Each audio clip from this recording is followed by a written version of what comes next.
Hello. Hello, hello. Going live. Always confuses me because it switches the camera round. I'm not used to that because my other recording app that I use does the. I can touch that side and it's actually that side. Anyway, I'm waffling. Hi, guys, to anybody who joins me later. There's nobody here just at this second because I've only just hit go live. I'm feeling rather pleased with myself because in the few minutes that I was waiting for 10 o'clock to come round, I set up a very simple ad campaign on Amazon for the book that is due to be launched tomorrow. I've been very casual about this book, and it may well be because I'm uncomfortable about promoting it and different things, I think. I've written books before, and it was much more teaching style books, and this one was a bit quirkier, a bit weirder. It's about the cartoons that I do and about expressing yourselves through cartoons. So there's loads of cartoons. I find the cartoons very revealing about me. So that is that. But anyway, when I put Q&A for the Sunday Live, I mentioned, I think I put the heading. What did I put the heading? Something about start before you're ready. And as there seems to be a halo behind me, sorry about that. As there seems to be quite a few people that are new, I thought, let me say how I've got started on the YouTube, ended up where I am now. And it's definitely a case of starting before you're ready. I have been thinking and overthinking what to do for work for many years, really. And I didn't feel that I was very good on camera, and every time I tried it, I tried to follow the experts, which they are really good. They are the expert is good advice. I'm sure it works for a lot of people, but I think it ended up being such a mountain of things that to learn and to remember and to get right that it just made hitting record feel impossible. And as some of you know, I then became ill. I've been diagnosed with chronic fatigue. And so I spend a lot of time simplifying my life. And the option of working wasn't an option.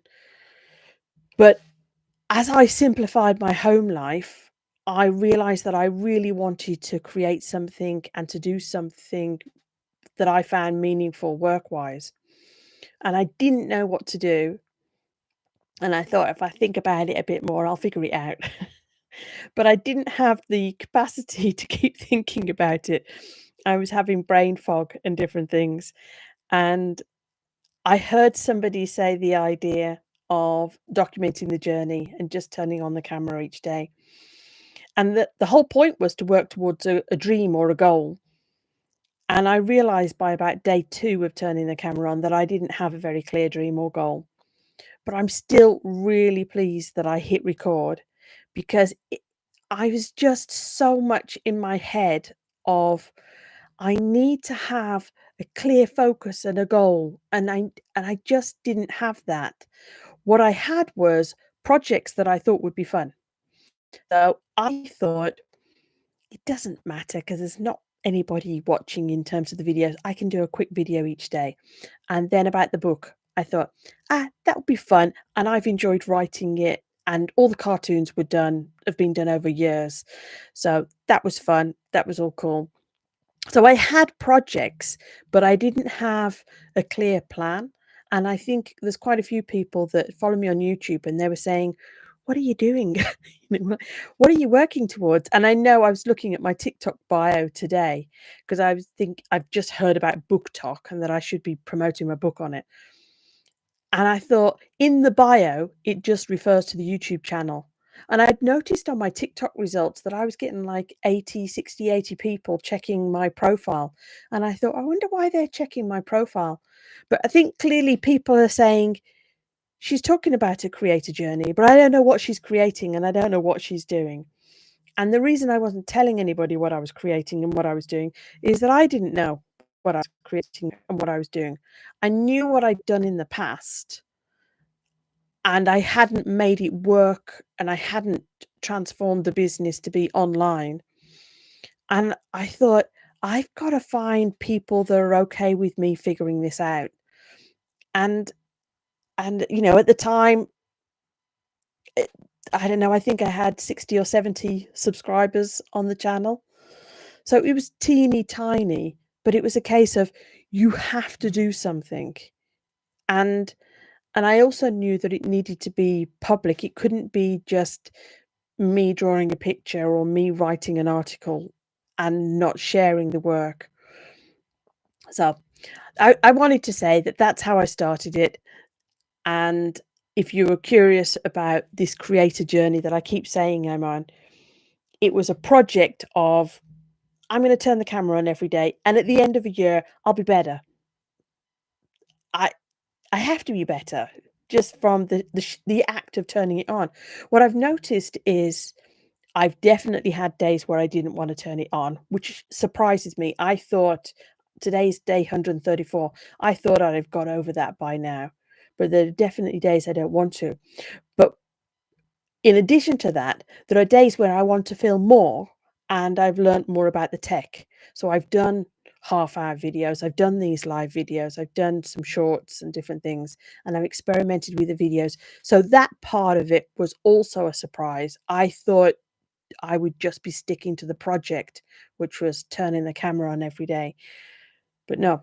So loads of surprises, and I think that that's what happens when you take on a project and you share it with people. I have had a couple of people saying nobody's interested in this. And from a very selfish point of view, it's like I can't worry too much who's interested and who's not interested. I had this idea to do it as a project. I have to be able to enjoy it and feel that there's some value to it for me. I know that probably sounds really selfish, but it's like I have to what if nobody watched it?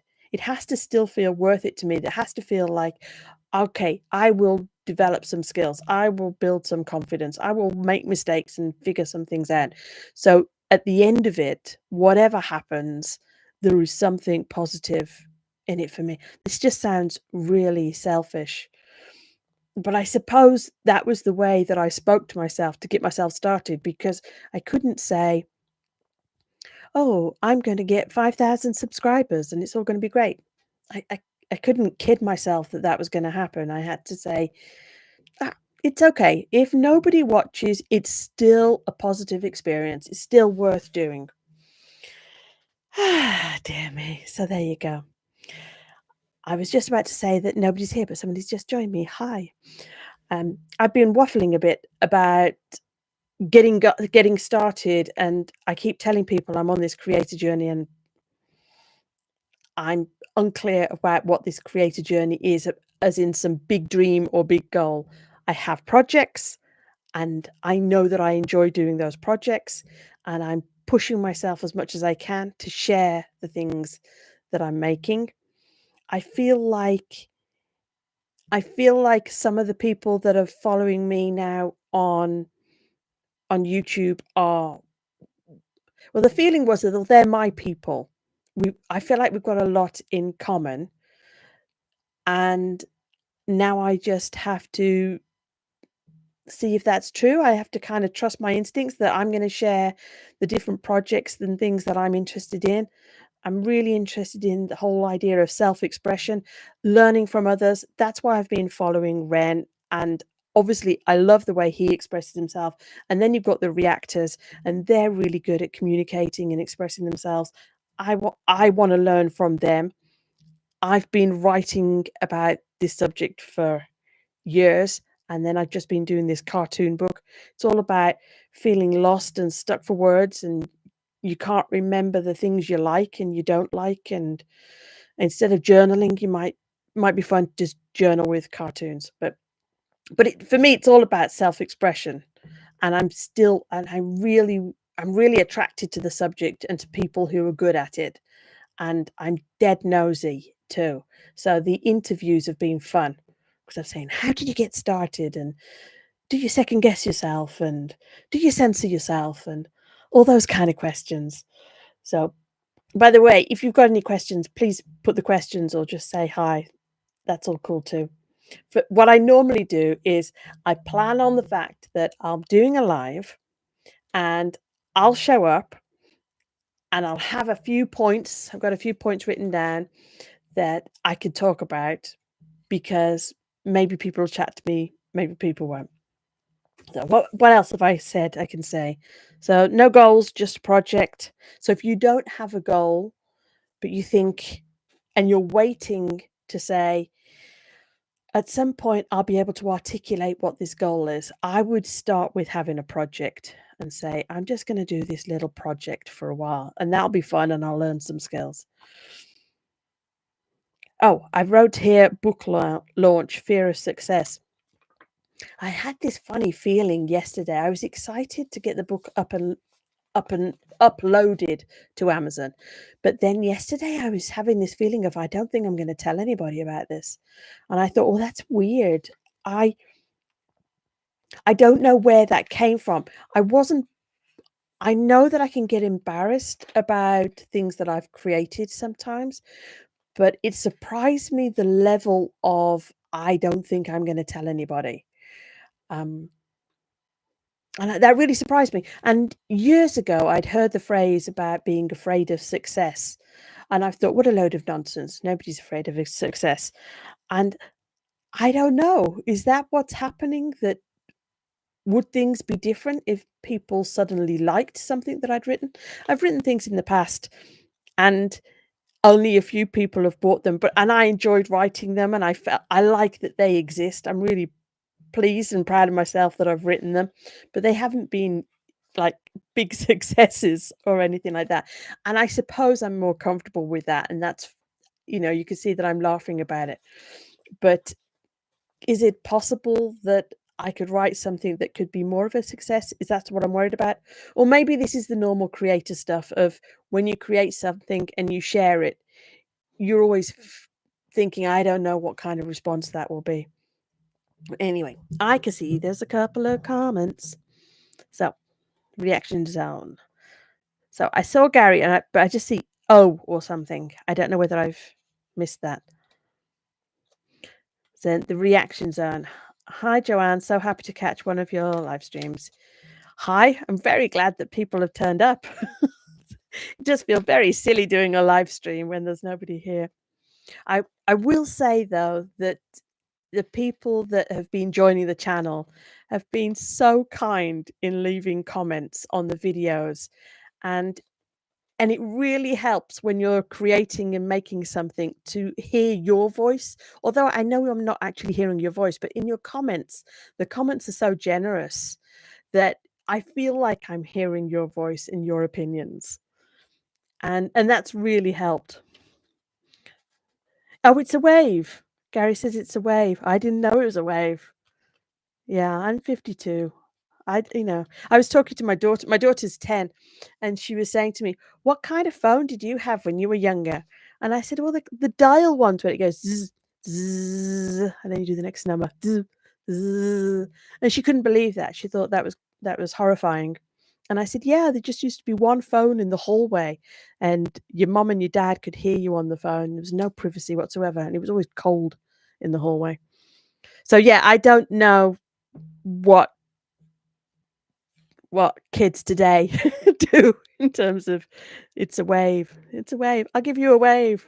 so, so the reaction zone says you're one of my inspirations, especially watching you interviewing other content creators like Beth. I think it's Jess, but yeah, Beth from Film Finds. It's funny because she calls the channel Film Finds, yet she refers to herself a lot as film nerds. And part of me was thinking, I think a couple of times I might have accidentally referred to the channel as Film Nerds, but she refers to it as Film Nerds, but the channel itself is called Film Finds. But yeah, it's been interesting. I've shared two videos, and both of them came out different styles, in my opinion.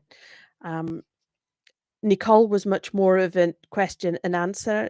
I felt that um, that was what she was much more comfortable with.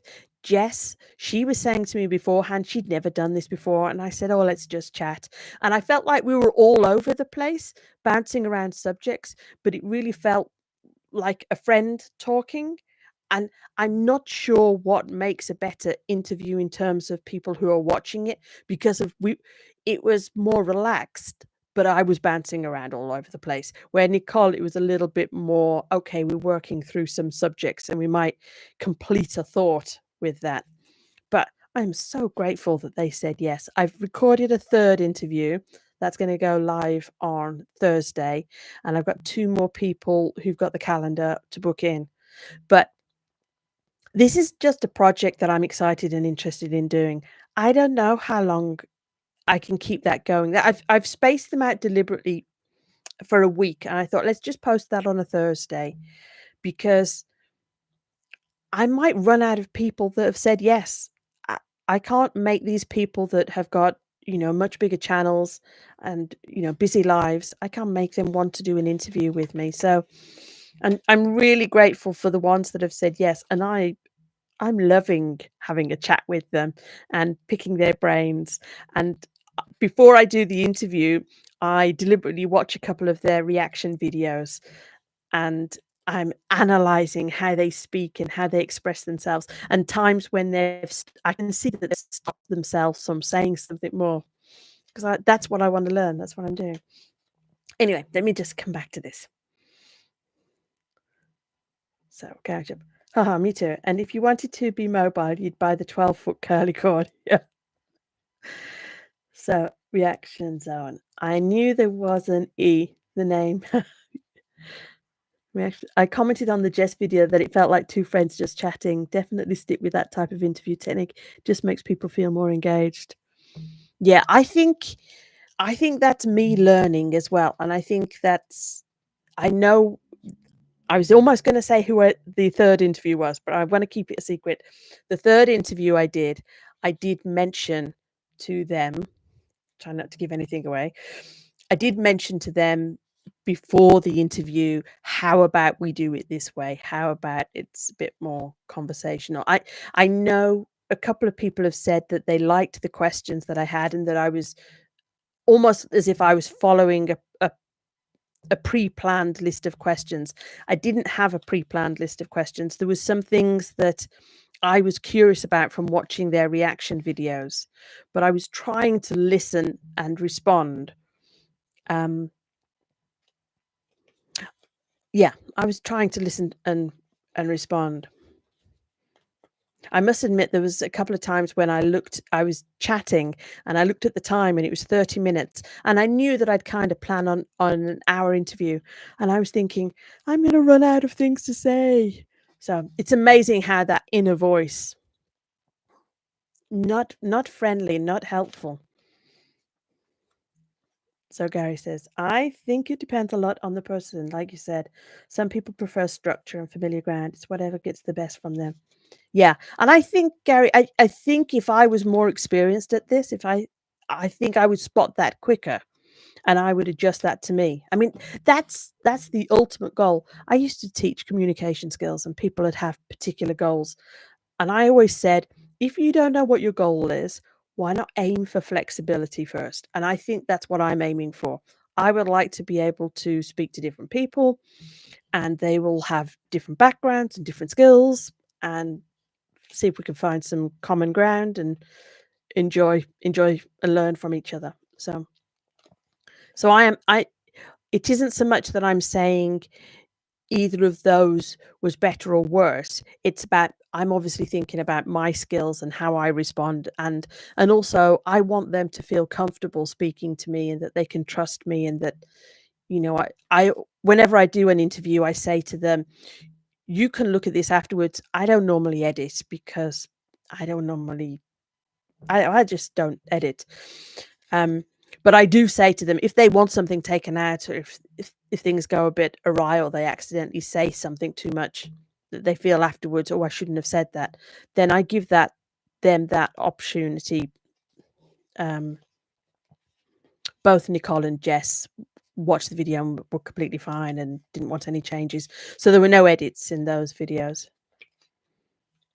It is funny, I was watching a video earlier today, and it was another expert, and he was saying about how to make your channel blow up. And I was watching it, I could only watch about a minute. I was blinking so much because he had so many edits and shoo, shoo, shoo. And I thought, I don't think I can watch this. I I don't know. I don't know. Do I watch? I probably do watch YouTube videos with a lot of edits, but I quite like that it's slower down and that we're just having a conversation. Again, I don't know. I'm gonna pick on myself again. Is this me just being older? I don't know. I've seen some videos. There's a channel called Andrew, just the name Andrew, and he's got kind of inspirational videos, but he does a lot of cinematography. Now, clearly, he's got edits, but he's a cinematographer. His edits aren't like flashy YouTube. It's like watching a movie when you watch his channel. Anyway, I don't know where I'm at. Gary. Oh, yeah. The reaction zone. Every day we are just a little bit wiser than the day before. I hope so. I hope so. Reaction. Once I start my channel in the new year, I would be honored to be one of your guests. Oh, you're going to actually be doing the reaction videos then? So, Gary, ooh, tell you what, Ozzy, I'll sub and bell you now so I don't miss you. Yeah. I think people are open and interested, and I've noticed there's a few people that have said, I don't know whether it's the kind of people that are attracted to the videos that I'm making, but there's been a few people that have said, "Oh, I've started creating something," or "I've started doing a video," or "I've started doing this now." And, and they've reached out to me and said, "You don't know that you've encouraged me, but just from watching you, it's been encouraging." And I went and saw my husband and I was like, "This is the nicest thing." So when you have your own channel, when you're making things, somebody's going to say to you that you inspired them to start something and put their work out there. And you're going to know, oh, that feels really nice. That's that's what I wish for you. You may wish for to be monetized and all these lovely things, but oh, when you get your first comments from people saying really nice things like that, and that they felt encouraged to make something and share something, it'll be lovely. So reaction zone saying thank you. Yes, reactions from a Gen X point of view. Okay.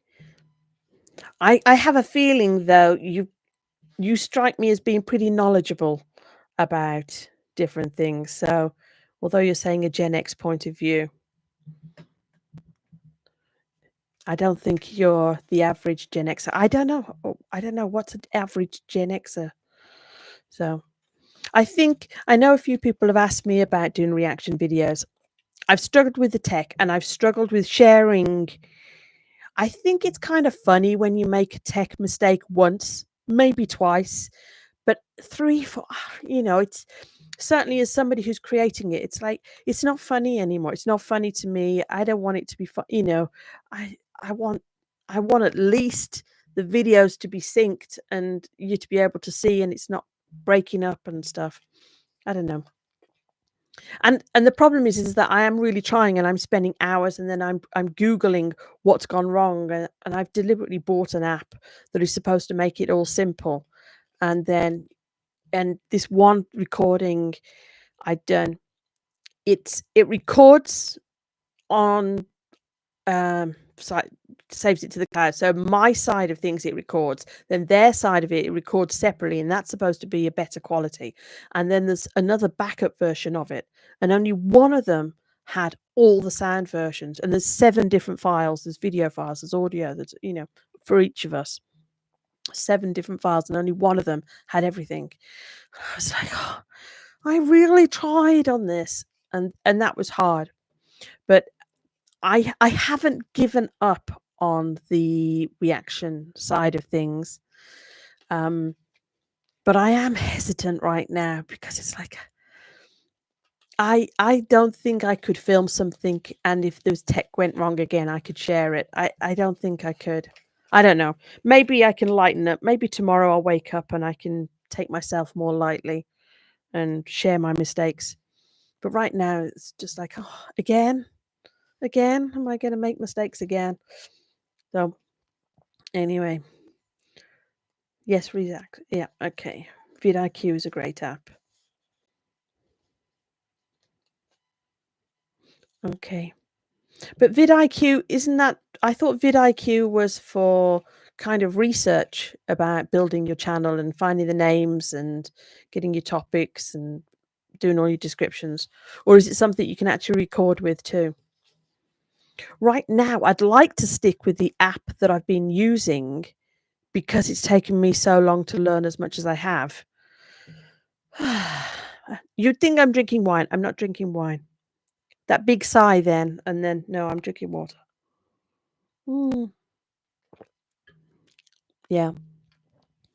I find in terms of the tasks that I can do in the day, I have, um, because of getting brain fog and different things and just getting tired, I can do my tasks are divided into different things. Is that the tech things and the learning, which I have to really concentrate for, I have quite a small window of time that I can do that.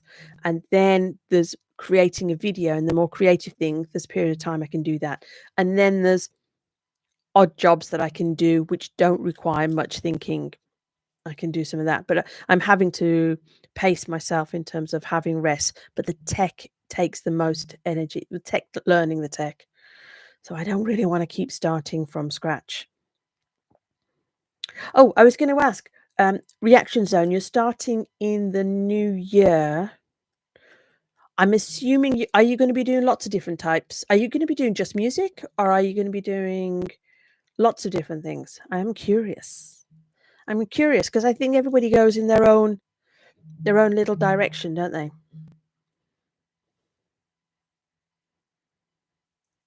Okay. And Gary was just saying that he's having problems finding your channel. I wonder whether you've got it set up yet. Have you? Well, I suppose you must do because you're interacting and doing that. Anyway, Gen X reacting. The best thing you can do is give yourself time, wait until you are ready, then do a reaction video and keep it private until you are ready. Yeah, I think last time I published it too quickly and then I slept on it and thought, oh, actually, there's one more thing I can try. And I wished I hadn't let it go. But there you go. We live and learn. Part of me was thinking, do I take there was one video which was really bad sound quality, and I thought the next day, I thought, do I take that down? And I thought, I'm not sure. Part of me thinks it's helpful for the people that I really want to reach, for them to see that I made a mistake, I move on.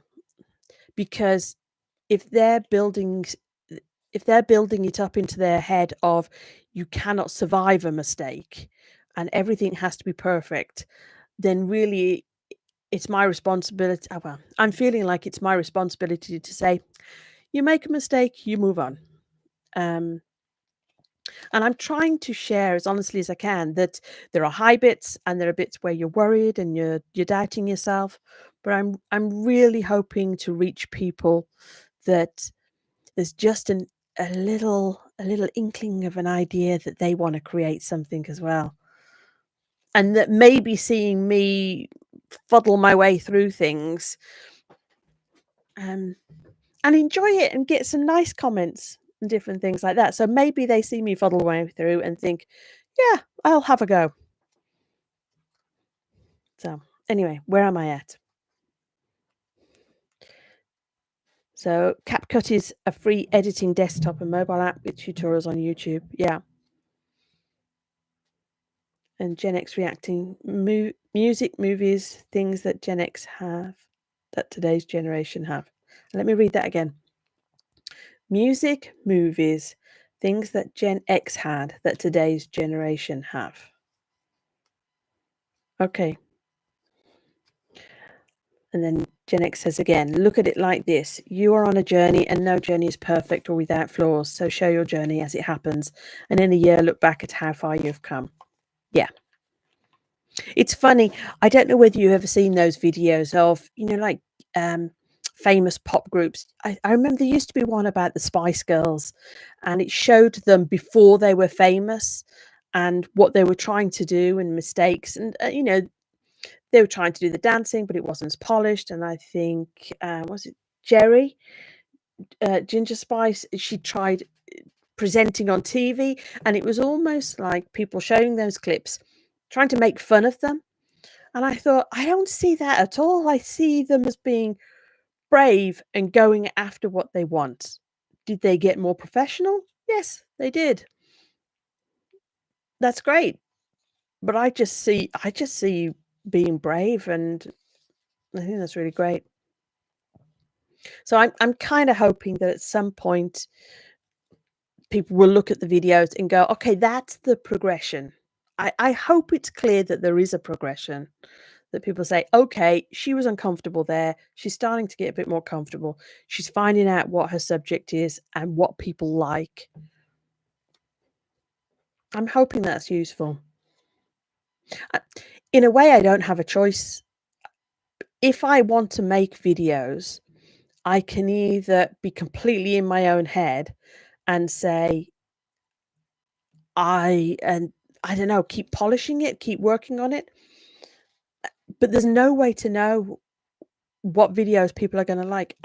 The video that kind of changed the channel was me saying that I was obsessed with watching the Ren reaction videos. I I don't know if I'd have thought about that for a week, I would not have made that video. I was embarrassed. I thought I was the only one doing it. I I had, under 200 people subscribed. It was reasonable to expect that maybe only 10 people would see that video. Um, I think maybe from the outside, if you aren't creating, you may see the creators and feel that they've got more certainty about what's going to resonate with people watching. But certainly as a beginner, there's no way I know whether people will find me. I didn't even know that there was this whole community of Ren fans that just love the reaction videos. I really thought I was just the only one. Okay, so Gen X is explaining a bit more. For example, today kids want a pet. In the Gen X days, if you wanted a pet, our parents would say, here, have a Tamagotchi and see if you can keep that alive. Rotary phones versus iPhones, etc. Right, okay. Tamagotchi is kind of, they weren't around when I was younger. I think I must be older than you. So, and then the next comment, you already have one thing that you are comfortable with that other people are not so comfortable with, and that is looking into the camera while talking. Yeah, I try to look in the camera. I noticed when I was doing the interviews that I was focusing on their faces, which means I'm looking at the screen. Um, but I don't know how to avoid that because I really did want to look at their faces because there's so much of the meaning from the conversation. I was concentrating on what they were saying, so I was watching their facial expressions. Um, so I don't know how with interviews that's going to work a little bit different, isn't it? Gen X, being from Liverpool, I just know that you are showing so much improvement. Can you hear my Brummy accent? It pops out sometimes. Gen X is saying they're 45. Yeah. So, sorry, excuse me. Am I drinking very loudly? I just realized right by the microphone. Never doubt yourself. A wise man once said that I would rather choke on greatness than feed on mediocrity. I was too young for Tamagotchi. My first pets were two mice. When they left, I got a Yorkshire Terrier. We didn't have pets. We moved house quite a lot when I was younger, and I think my mom said no, and we were renting a house. I don't know what. There used to be a lot of rules about having pets in homes and if you rented a property. So I don't know. I think things are different now. But no, we didn't have any pets or anything like that. I was always really scared of dogs, but it was more because I didn't know them and I didn't understand them. Um, and then when I met my husband, he had two dogs, and they were big dogs. It was Bernese Mountain Dog and a German Shepherd, and it was quite clear that um, if I didn't get on with the dogs, if I was afraid of the dogs, then I would be gone. so, so I had to get over my fear of the dogs. But we've got a dog now, so I think it's good for kids to be around a pet. Or, mm. Hi, Amy. I haven't seen your comment. You've just got here? I move the screen as close to the camera as possible, top left corner under the camera, and then I'm almost looking at the camera while still looking at them. I'm going to read that again because I move the screen as close to the camera as possible, top left corner under the camera, and then I'm almost looking at the camera. I wonder. And have you had feedback on that, Amy? In terms of it does, I mean, obviously, if I look at the camera now and if I slightly look off, is that enough that it puts you off? Because I mean, that's a very slight movement away. I'm just wondering whether you've had feedback. Part of me feels maybe it's better that, or certainly on an interview, I think people will understand I'm looking at the screen because I'm watching their facial expressions. Gary, I'm more of a cat person. Being autistic, I feel like they get me. My daughter loves cats. My daughter's 10 years old, and she would love a cat, but we live on a main street, and several cats, unfortunately, have died from getting squished. Is that too much information? I shouldn't have said that. Anyway, people saying hello, Gary. Ah, yes, like the forehead trick for shy people. Not at all. Amy says not at all. Gen X reacting. I first discovered Ren when watching his video explaining about the sick boy situation, and then heard Cujo beat Dan, and was like, "Wow, this kid is the British Eminem." It's funny because I don't know what you guys know about me, but I've been diagnosed with chronic fatigue, and I was seeing a counsellor, and my counsellor said to me, "Oh, there's somebody who's also been ill and misdiagnosed." And I was seeing the counsellor because I was angry about the way the medical profession, I was still feeling ill. I just felt like I needed somebody to talk to and process everything that was going on. And she recommended I see the work. She said she was working with a lot of younger people, teenagers, and she said, "Oh, you should find out more about him." And I thought, I don't think so. I don't think I'm into this modern music.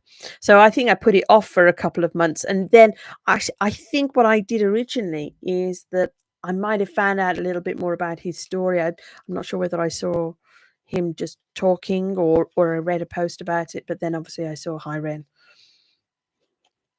Okay, so hang on. And Gen X is saying I also have chronic fatigue syndrome. I tend to.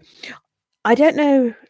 I don't know how things have been for you, but it took quite a long time to have a diagnosis of chronic fatigue, and my confidence in the ability to get a diagnosis and it to be a correct diagnosis went down pretty low. So I do very often say my current diagnosis is chronic fatigue because part of me wonders if I go for another load of tests that the diagnosis will be something else. His high-end video is amazing. Yeah.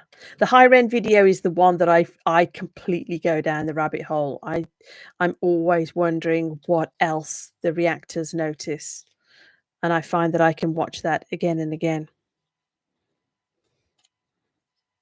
Gary Chap, I had CFS for about 2 years following a bout of glandular fever, so I feel for you.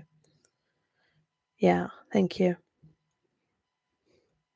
Yeah, I'm just as I say, I'm figuring things out at the moment, which is why why the videos and why taking things online? It was I didn't feel that I would be a naturally a good fit, but it was always in my mind that I would like to be good and comfortable on camera, but the times that I tried it, I wasn't. So I was thinking, but I don't know how your lives have been, but I've been quite ill in that I've been quite isolated.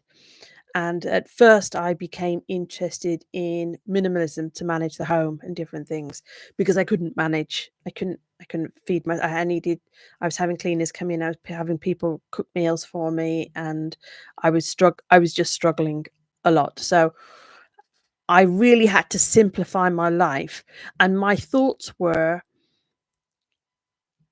if I get better health-wise, or if I feel worse health-wise, or if I stay the same, what can I do today that future me, whichever of those options it is, will be happy that I've done? And simplifying my home was I felt like I could tick all those boxes. Future me would be happy because even if future me was super well, I would just have more time on my hands, so that would be great. And the camera and being on camera, it's like, okay, I can imagine whatever version of future me there is, she will be pleased that she has the option maybe to do some work and be online.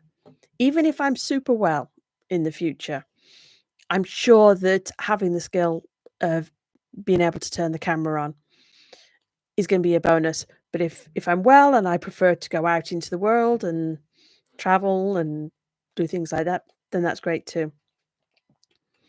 I kind of went off a little bit on that one, didn't I? Just saying. I suppose I'm just thinking about the mindset. I don't know whether you're wondering about why I'm doing this. I don't know whether I feel like I need to explain that. I don't know. Gen X, you're building a community, and that is one of the best things a creator can do. Yeah, I very although I say I didn't have a goal when I was doing the YouTube, I was just doing this project. What I mean is that I didn't say, "Oh, my channel is a how-to channel," or "It's how to do blah blah blah," or "It's a reaction channel and I'm going to react to the." I didn't have that. I tried to do things before. I tried to teach things and it hadn't worked. So I decided on this mini project and this other project of writing the book. And I thought what actually came to mind is the idea of 1,000 true fans, which you've probably heard the idea. I spoke to somebody who is a poet, and she was giving kind of branding advice, but as a poet, she was looking at it from a completely different perspective because the branding people that I'd spoken to, I hated their advice. I really struggled to connect with follow this I don't know, proven strategy for success, and it just made my flesh crawl. And then I saw this lady called Jess, and say she was a poet, and I found her to be amazing, and just to have a conversation with me and say, "What do you want?" And she persuaded me to talk more about myself, where previously I'd been teaching something, and she knew how uncomfortable I was. So all these elements kind of came together that I said, "Okay, I'm gonna do the project, I'm gonna turn the camera on, and I think I need to be talking about myself." And I think instead of focusing on how to solve a particular problem, maybe I should turn up and try and find 1,000 true fans. 1,000 people that are okay with where I'm at in this journey. They're curious what I'm gonna do next. In fact, it might be interesting to them. Maybe it's nice for them to see somebody who's not so far ahead of them in the journey and makes it all seem a little bit more achievable. But it's kind of those 3 things were coming together. Oh, anyway, Amy, if you really want to understand why we love Ren reactions, there is Ian Taylor, who introduces multiple Ren tunes to his brother. The utter glee as he watches his brother react is awesome. Yeah, I saw Nicole and somebody called Charlie do a reaction together, and she was crying. She was crying before the song began. She was kept dabbing her eye, and then she was watching him, and then she was dabbing her eyes again. It was really sweet. It was really sweet. Hmm. Sorry, I'm just trying to see, Amy, where did you say? Ian Taylor. I shall write Ian Taylor down. And you say he introduces to his brother. I'm writing it down. I have a habit, though, of writing down on lots of pieces of paper. Oh, dear. Gen X. Oh, the book looks amazing. Okay, I'm not sure where you've seen it, but yeah. It's officially launched tomorrow. I don't know. It's not behind. I haven't got the paperback copy of it yet. I won't get it until Wednesday, which is frustrating. The Kindle version will be launched tomorrow. There you go. But anyway, I'm not ready to think about that. Gen X, there is no one size fits all for success. The most important thing we can do is connect with the people who are watching. Yeah. I thought what I needed to do was teach something of value. I didn't think it was about me talking about me. I thought my role in it was my take on the subject and the knowledge that I had about the subject, and obviously my personality would come out. But I I've really lent into talking more about myself in this project and experiment. I don't know that I'm going to be doing that in a few months. Part of me thinks, no, you need to go back to teaching and different things. What I do know is the interviews have been fun. I've really enjoyed the interviews. If anything, a little bit scary fun in that, oh, I could imagine myself doing this. I feel like I'm going to jinx it if I say this, but and there's no wood to touch. Oh, there's wood, touch wood. Um, Worried a bit about jinxing it because it is so enjoyable to hear them talk and to be able to ask the questions that I want to ask them. But I don't know how many will say yes. So I'm relying on that. I think for the time being, I'm just really enjoying those conversations. Okay.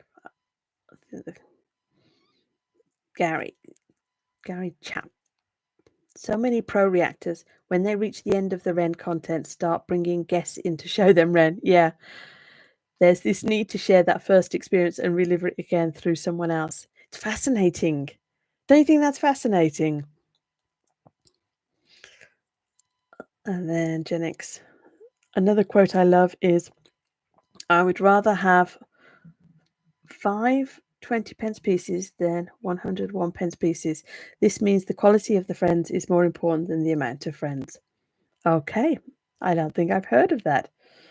Is that going to be a Liverpool thing? I don't know. And then it says, I've seen the pictures on your Instagram, I think. Okay. Yeah. Well, the cartoons are on the Instagram. I've been doing the cartoons I've been sharing them on Instagram for, I don't know, 4 or 5 years. I don't remember how long I've been doing that. I've been drawing them for 10 years or so. Sorry, I'm getting dry. Mm.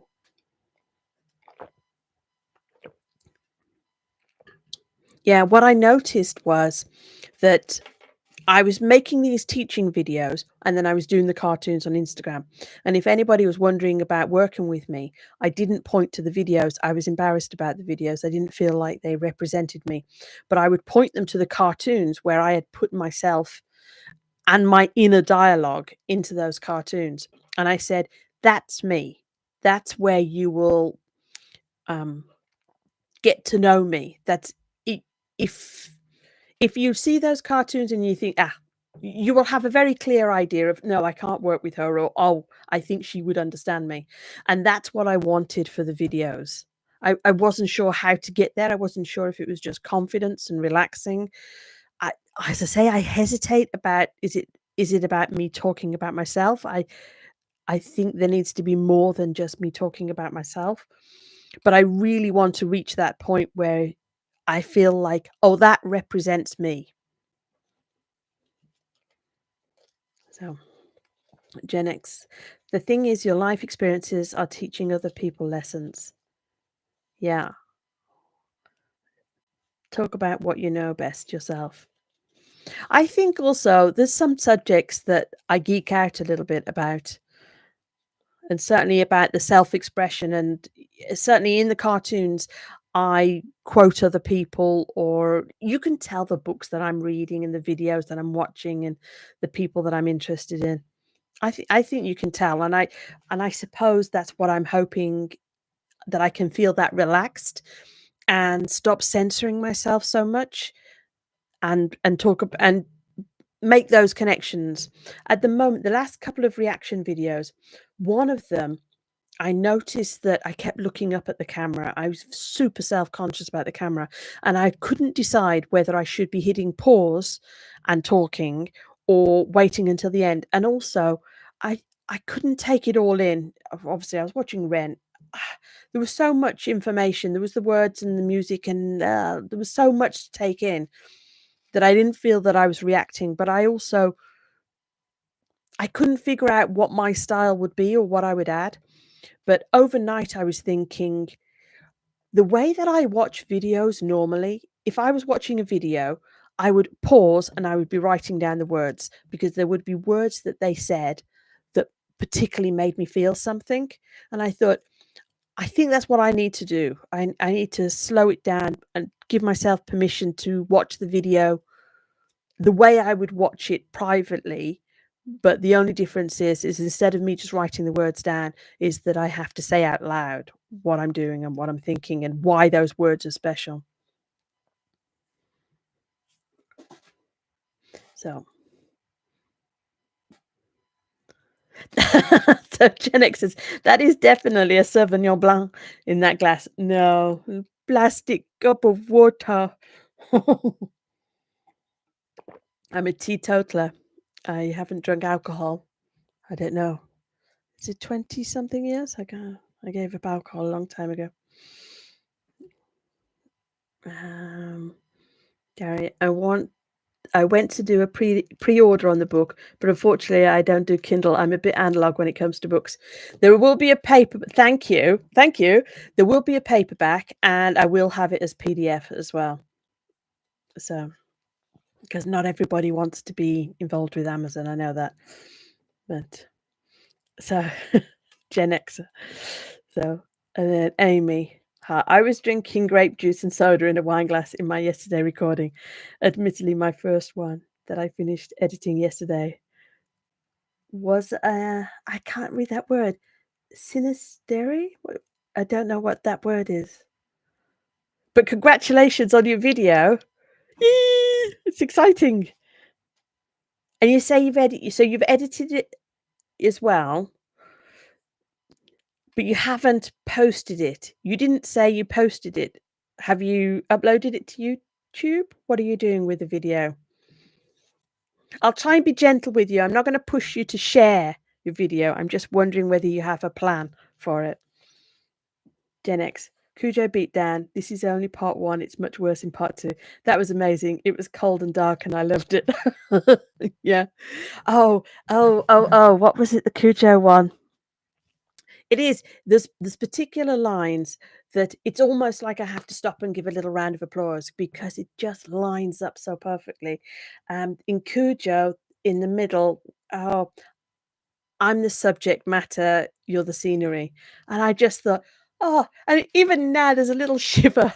This is really sad, nerdy of me. There's just like a little shiver goes down. It's like, that's perfect. That's perfect.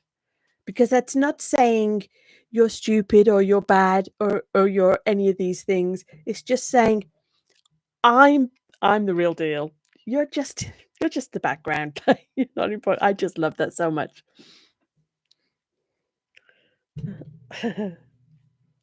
Sorry. Anyway, Aimee. Yep, you got it right. It's uploaded but not public yet. Well, that's okay. How are you feeling about going public though? Because that's the next thing. And I don't know whether you've got many subscribers. It's kind of, I know for me, I didn't have many subscribers. And it's a weird thing when you share the first few videos because overnight I uploaded the video, and then overnight I was thinking, "What if it goes, like, loads of people watching?" And then you're also thinking, "What if nobody watches?" And you can't decide which would be better or worse.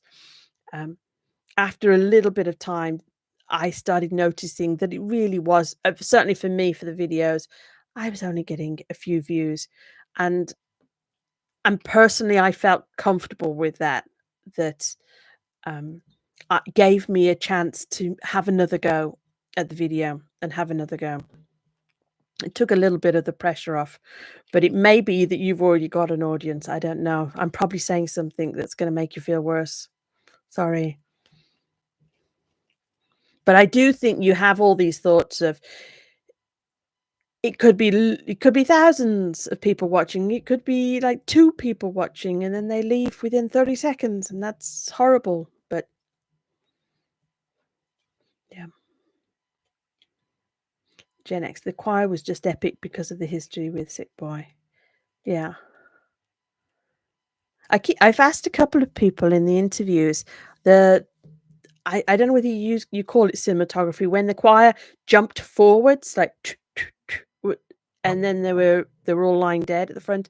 I wanted to know, because I asked Jess this, I think, from a film point of view, in that she was a film fan. That must be from somewhere, because that staccato, I think I used the word staccato and she referred to the music, but I meant in terms of the filming of the jump, because I thought that's a very deliberate decision to make them and then suddenly they're there in your face. Amy was saying, "Next weekend, I have a timetable. No audience at all." Okay. Well, I say the very best of luck, and that you've got a timetable. Are you trying to get a couple of other videos recorded and edited so you're ready? Is that why you've got a plan for next weekend? Or it's funny, because I was doing a few videos on Facebook and then a few on YouTube, and people have different ideas, and I was doing lives on Facebook. Facebook, uh, it's on your feed and then it disappears. Nobody sees it again. YouTube, the video is around, and so people find it. So there's kind of pros and cons of both of them. And then Facebook, family and friends might see it, which I found harder. And then YouTube, family, none of my family and friends come to see me on YouTube. Like, nobody's interested. So that's kind of cool. That makes YouTube, although YouTube feels more permanent and that it's around and more open to the world, it's not the family and friends, and for some reason I find that easier. So Amy saying yes. Gen X, I just subscribed, Amy. Okay. I daren't touch any buttons. You know what I'm like with tech. I daren't touch any buttons, but Amy, I will. I will go and support you. I'm assuming it's just click your name, yeah? And is your channel your name? Your name. I don't know whether I've said that right. Yeah. And then I'm assuming you've done some sort of description at the top. I know the bit where it says about your channel. I kept changing that. I didn't know what I was doing. I used is it Gemini, the AI thing? And I said write a YouTube description, channel description. Oh, and it was awful. Again, it was so cheesy. I I think I put it up for under 24 hours and I slept on it, and then the next day I woke up and I thought, "I can't live with that. I'd rather have no comments whatsoever saying what my channel is, rather than it saying something like that." Okay, Gen X saying had to search in the YouTube search bar for her name. Amy, no worries. It not even me. I'm going by Mammy. Is that Mammy? Mamie? Sorry.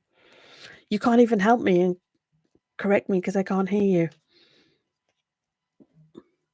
Is this I so Amy, so Mamie? Mammy? Okay. And Gen X is like, "Who am I following?" That's funny. It's really sweet though that the people want to support you, and I really hope, Amy, so I was just double checking there's Mammy or Mamie. I really hope that you see in my comments how kind people have been.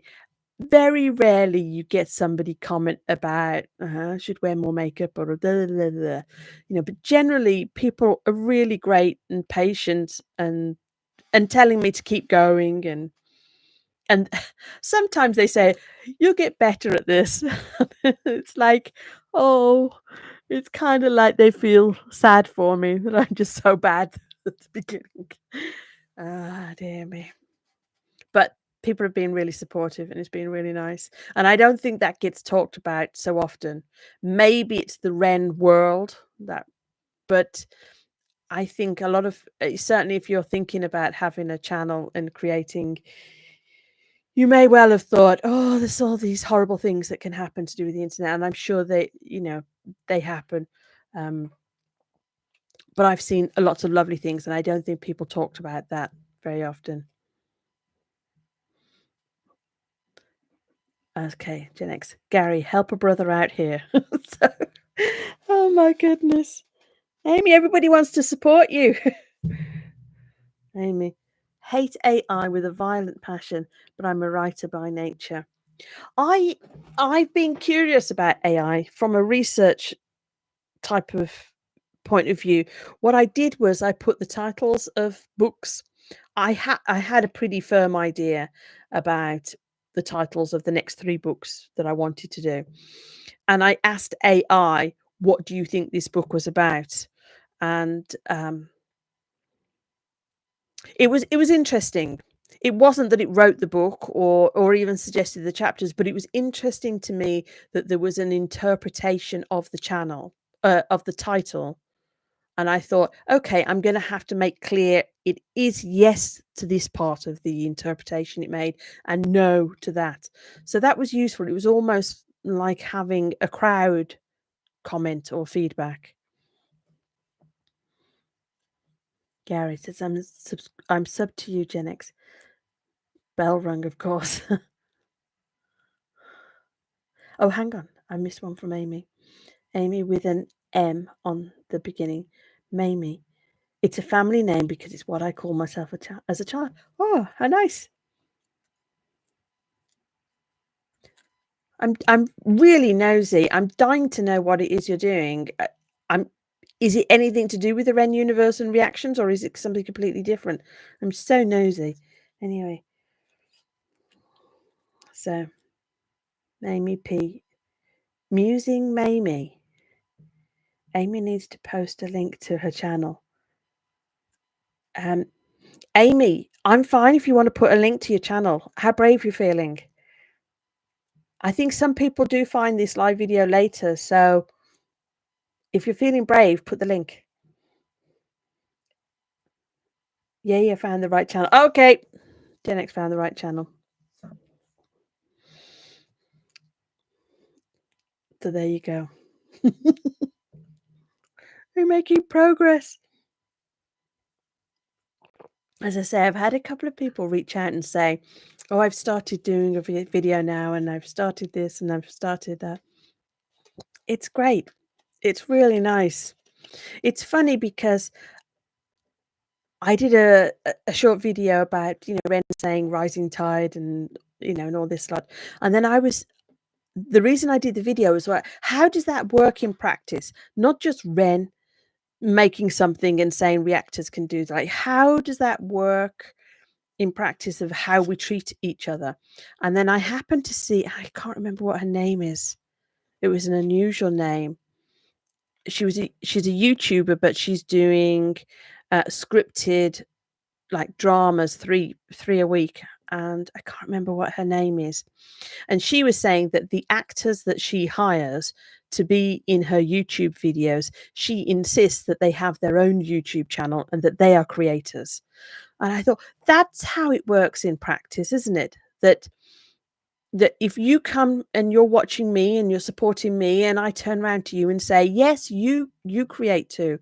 It isn't about it isn't about me wanting to rise and, be the one that has the successful channel. It's like, no, you too. We can all make stuff and do stuff. So anyway, I've just seen a few more pop up. Okay, so Gen X saying found the right channel. Gary saying still struggling here. Aimee, where are you? Put the link up. Okay. Da, da, da, da, da, da. Right, I'm going to head to bed. Okay, Joanne, you're amazing. Thank you for being yourself. Gary and Aimee, hope to see you again in a live chat. Maybe we can arrange a Zoom hangout. Keep me updated. Night. Night to you. And thank you for being here. My 2 cents with David. Hello. Good day from down under, Joanne. Hi, how are you? Gary saying, take care.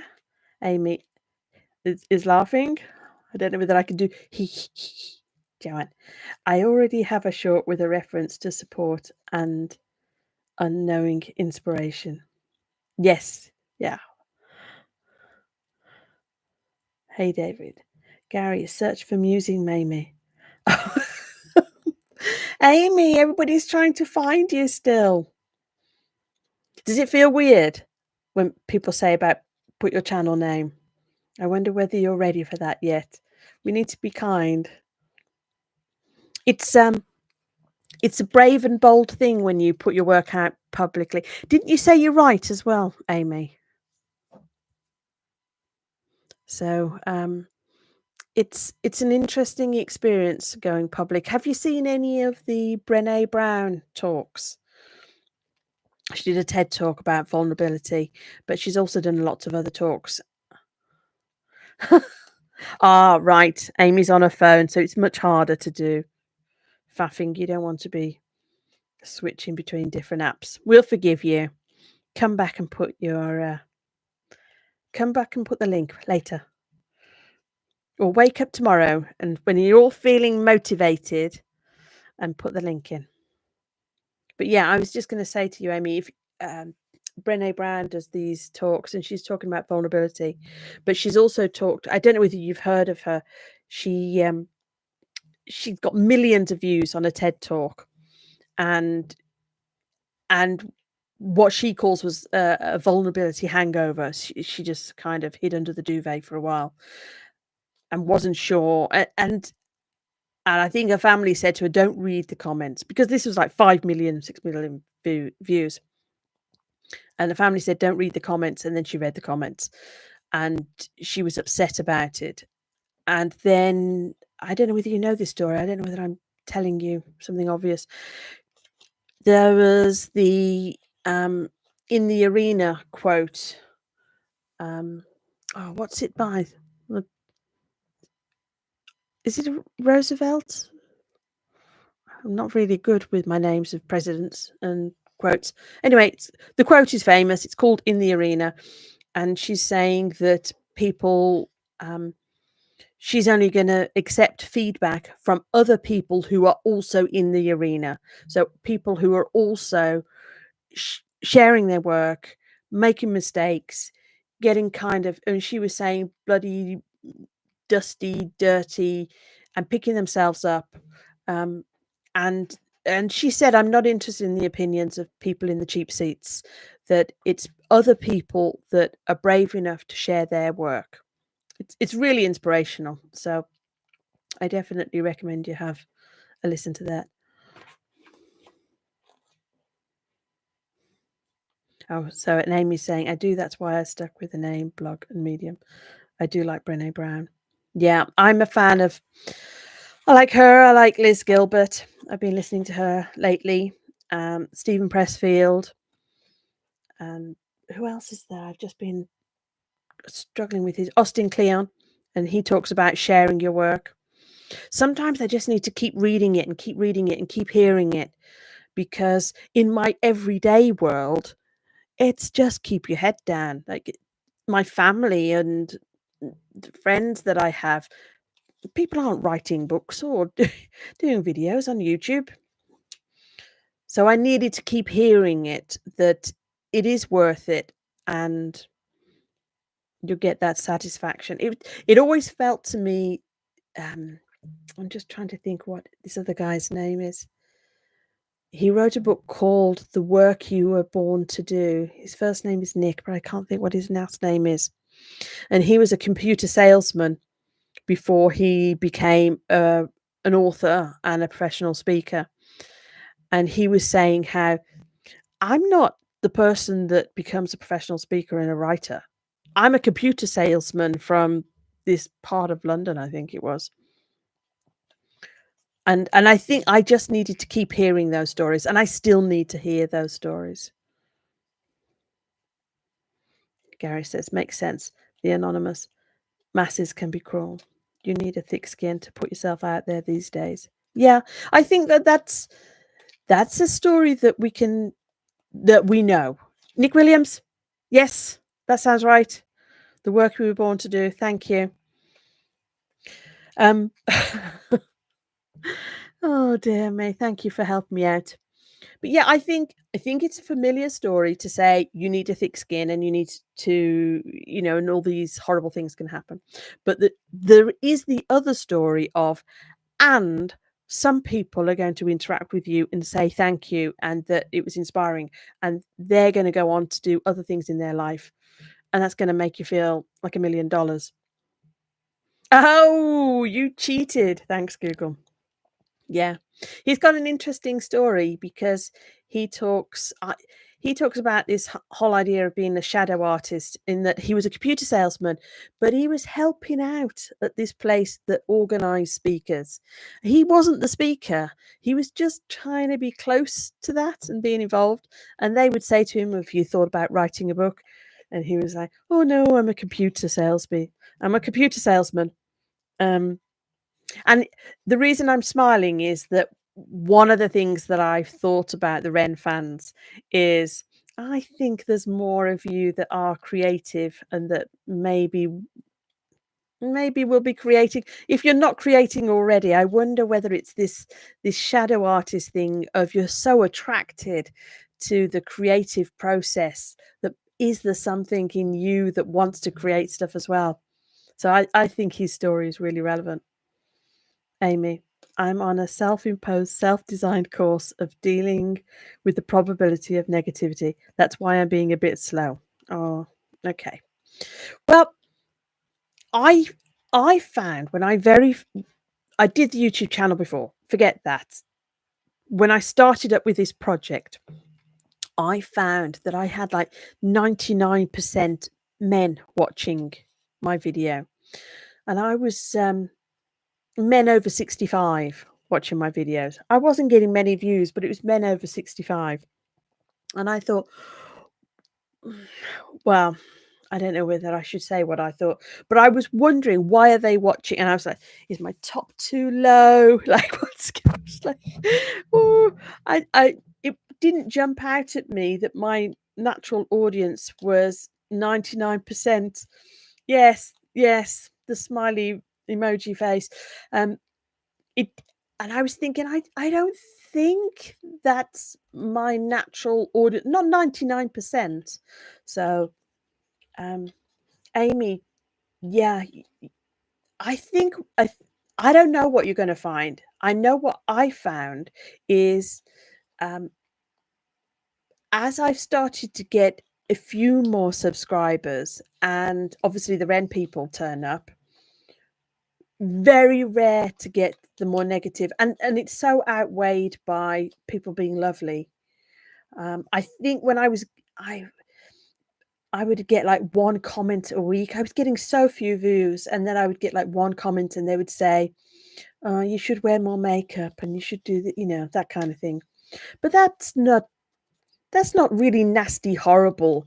But it's not particularly helpful or encouraging. But it's not really nasty, nasty, is it? So you may be surprised. Plus, you've got Gary following you. You've got um, other people following you from the Ren world. They're going to be nice to you.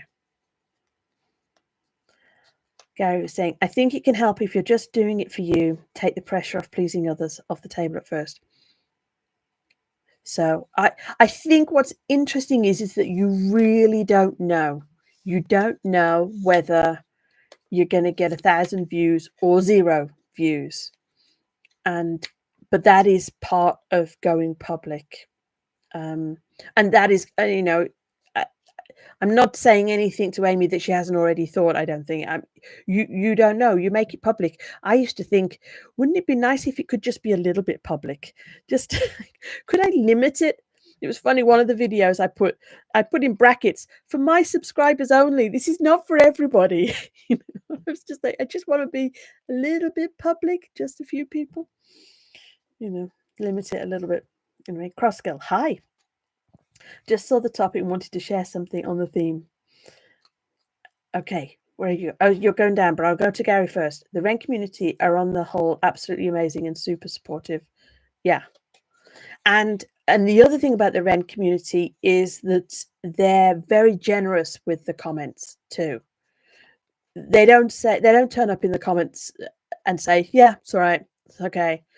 They say really nice things, and they say longer comments as well. So you feel like you're getting to know them. You feel like you're hearing their voice. So Aimee saying, hi, Crosskill. So is Crosskill somebody everybody knows? So when waiting for a situation to be the right time, it's never going to be the right time until I say it's the right time. Okay. That's how I asked my wife to marry me. Ah, well, I hope she said yes. Now you told me that. Okay. Oh, yeah, because you say my wife. Yeah, so you said wife. So I was just thinking then, I don't know whether this relates to that. When you're saying about, I was thinking of another quote, and I'm censoring myself, but I'll just try and say it, is the voice in your head isn't the voice of God. It just sounds like it thinks it is. I thought that was good. So the voice in your head isn't the voice of God. It just sounds like it thinks it is. So I hesitated because it's got the God word in it, and I don't belong to a religion, and some people don't like that. So, any other? Oh my goodness! I'm just looking. 1 hour 16. Hi guys. Has anybody got any more questions? And Crossgill, it's water. They've been making fun of me saying I'm drinking wine. I'm not. It's water. Gary. By the way, Joanne, any story behind the movie Clapperboard in the background? I love it. Haha. It's a bit sad. I'm into all this personal development stuff, or I have been for a few decades. And one of the ideas of that is to give yourself a word for the year. And my word for the year was action. Because I'd spent several years focusing on thinking and not action. So the clapperboard it was kind of a joke to me about action. It's funny the way it's going. I didn't start the year thinking I'm going to do a YouTube channel and I'm going to speak to reactors and different things like that. I didn't know, but I knew that I had to be taking some action, and that action had to be public rather than me sitting here thinking, what are my goals and dreams and projects? It needed to be much more that outward focus. So there you go. So get the books done. I've launched I had 3 titles in my head for 3 different books, and I knew as soon as I had them in my head, I knew the order. And so the first one is out tomorrow, the second one is January 30th, and the third one I think is going to be November, December next year. But yeah, definitely action this year. Okay, where am I now? Aimee. True Crossgill. That's why I'm writing motivation and bravery to get in front of a camera. My hubs proposed while we were both recovering from a car accident. Okay. Yeah, there is no right time, is there? Again, I'm probably sharing too much information, but my husband's first wife was killed by a drunk driver. And we started dating, I think it was just a couple of months after she had passed away. And there were people that decided that that was too soon and that they should have a say in our private life.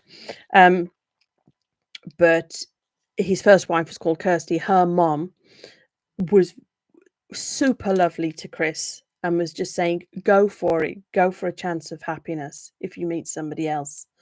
Um, so yeah, so there is no right time, and I think we were dating for about 3 months, and then we were engaged, and it's now 18 years later.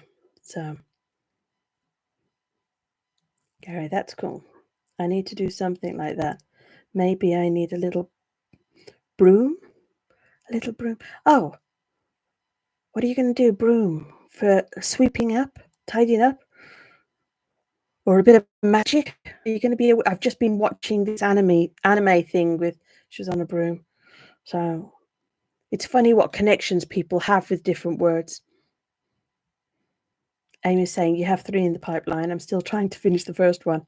Are you writing fiction or non-fiction? Because I'm doing non-fiction, and I think that's probably simpler in that you have a particular idea and you're saying, okay, that idea, and then that idea links to something else, but you're aware in your own mind that it's separate and needs to be discussed separately. So I think that's a bit different.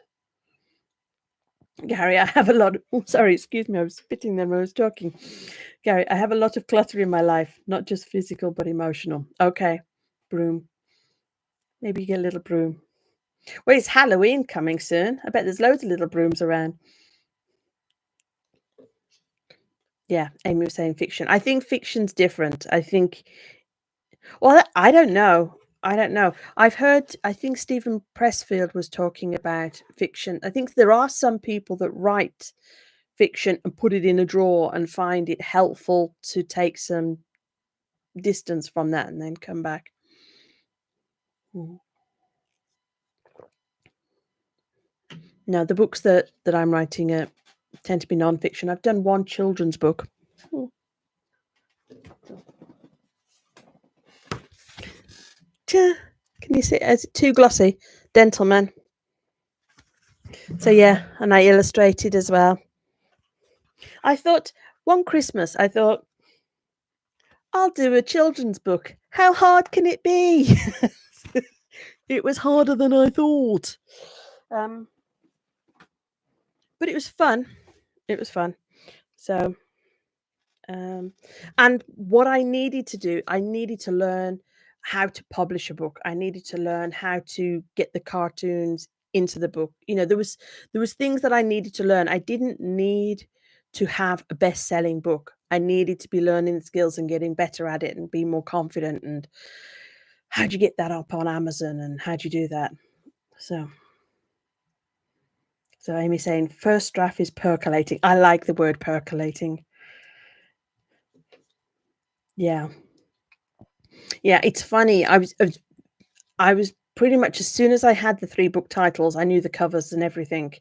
And but the third one, I knew the title, I knew the book cover, but I didn't really know what it was about. So that's definitely the percolating one. The journaling with cartoons, I really enjoyed writing it out and thinking it through and asking myself and working with a few other people about what's helpful for me to tell you about the cartoons.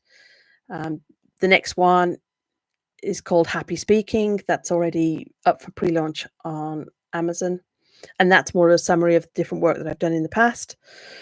So yeah, but yeah, there's definitely one that's percolating, and occasionally I'll hear something on YouTube, and I'm like, that's book 3. So I'm just making a lot of notes for things like that. If you self-publish, I don't know whether you're thinking about self-publishing or not, but if you self-publish, then you've got a chance at a faster turnaround, and also you don't have to persuade anybody to publish it. You can do it, and it's okay if it's not as many sales. So, but it's exciting, and you're proving my point, Amy, that these Ren fans, they're creatives.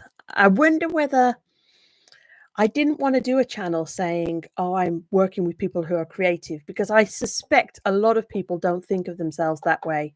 They just admire the creativity of a particular person and the creativity of the reactors and that different world. But I'm like, I think in a little bit of time, they may see themselves as creatives too. So, we'll have to wait and see whether that comes out.